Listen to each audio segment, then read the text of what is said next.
ما کوشش میکنیم که پروسه های تولید و توزیع برق را سرعت ببخشیم.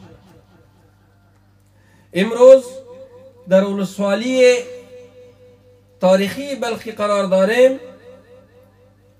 اصلاحات شبکه صورت گرفته الحمدلله و یک ترانسفرمر کلان در اینجا نصب شده که مقدار برق این ولسوالی به 9.2 مگاوات ارتقا یافت.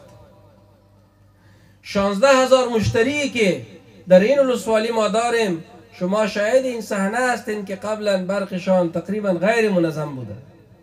با اساس افتتاح این ترانسفرمر این بینظمی از بین خواهد رفت ان شاء الله و از 3 تا 4,000 مشتری جدید می توانیم که برشان برق بدیم که قبلا این ظرفیت را نداشتیم.